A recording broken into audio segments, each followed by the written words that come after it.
चलो फायर करते हैं। देखो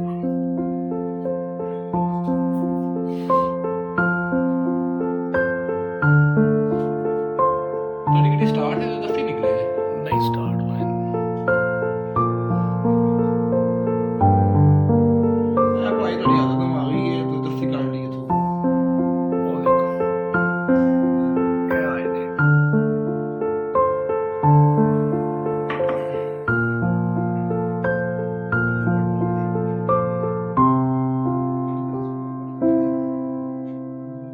ਮੈਨੂੰ ਆ ਸਾਰਾ ਪੁਲਿਸ ਦੇ ਹੱਥ ਦੇ ਕੋਲ 5 ਮਿੰਟ ਦਾ ਕੰਮ ਹੈ। हाँ जी टोटल एने मिनट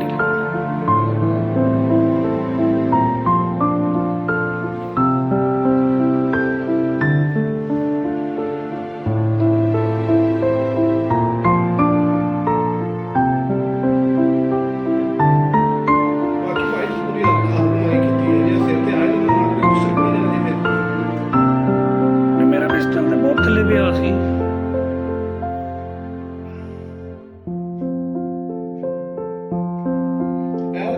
ਮੋੜ ਦੀ ਕਿਹੜੇ ਦੀ ਪੁਲਿਸ ਵਾਲੇ नहीं आ रहे सी उधरों आ रहे सी मैं यू टर्न लैके फिर इन्होंने बराबर हो के इन्होंने कहा चलो मेरे नाल वाकया दस ना किते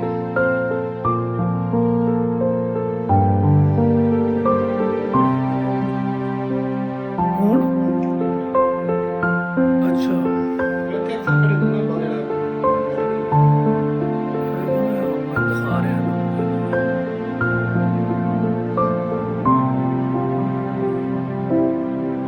लेकिन गड्डी ते फायर कोई नहीं लगा।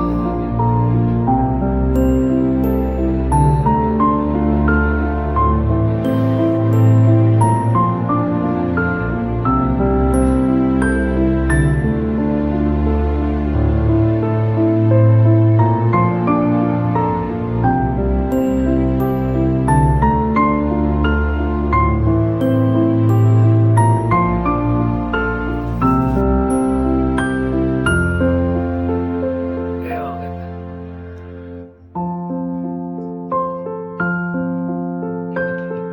ਡਰਾਈਵਰ ਸਾਈਡ ਤੇ ਆਇਆ ਤੁਸੀਂ ਨਿਕਲ ਗਏ ਹੈ ਨਾ ਜੇ ਡਰਾਈਵਰ ਸਾਈਡ ਤੇ ਆ ਜਾਂਦਾ ਪੂਰਾ ਖਲੋ ਜਾਂਦਾ और ना ਤੇ ਫਿਰ ਨਹੀਂ टायर बड़ा खिंचे